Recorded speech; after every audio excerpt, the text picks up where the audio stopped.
নমস্কার বন্ধুরা, বঙ্গঘরে স্বাগত।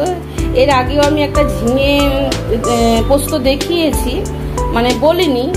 তো আজকেও আমি দেখাবো না, আমি জাস্ট বলে দিয়েছি সেদিন যে ঝিঙে পোস্তটা করেছি আমি কিভাবে করেছি। এখানে দেখুন দুটো আলু আছে, আলুটা কেটে নেব, ডুমো ডুমো করে নেব। এখানে আছে নারকোল, আর এখানে আছে সর্ষে আর পোস্ত একসাথে আমি ভিজিয়ে রেখেছি। নারকোল সর্ষে পোস্ত একসাথে পেস্ট বানাবো একটা।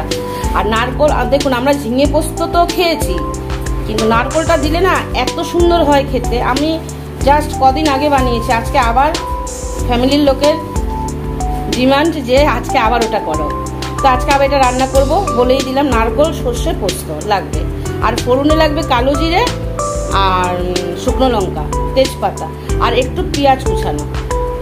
ঠিক আছে, আমি রান্নাটা যেহেতু দেখিয়ে দিয়েছি, দেখালাম না, বলে দিলাম এটা বানাতে কি কি লাগে।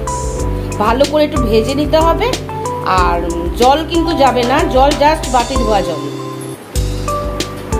ঠিক আছে, দেখুন আমি কিন্তু একই পদ্ধতিতে করছি, শুধু সেদিন আমি বলিনি মেখে দিচ্ছি। শুকনো লঙ্কা, তেজপাতা, কালো জিরে দিয়ে দিলাম। এবার আলুগুলো দিয়ে দেবো।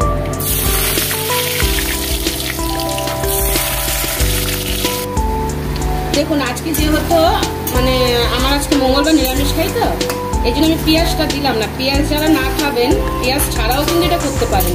নারকোল পড়ছে মানে আর তো কোনো কথাই হবে না। মানে দারুণ দারুণ দারুণ একটা রেসিপি। এটা দিয়ে আপনাদের একখানা ভাত খাওয়া হয়ে যাবে।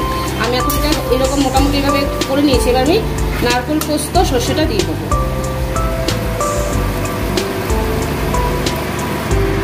এই দেখুন আমি সব দিয়ে দিয়েছি। এটা কিন্তু অনেকটা টানবে, আপনারা কিন্তু জল দেবেন না। ঝিঙে থেকে এমনিতেই জল বেরোয়, ওই বাটি ধোয়া জল একটু দেবেন। আমি আর এটা দেখালাম না, কারণ আমার অলরেডি রান্নাটা আমার চ্যানেলে দেওয়া আছে। ঠিক আছে, আজকে এই অবধি, নমস্কার।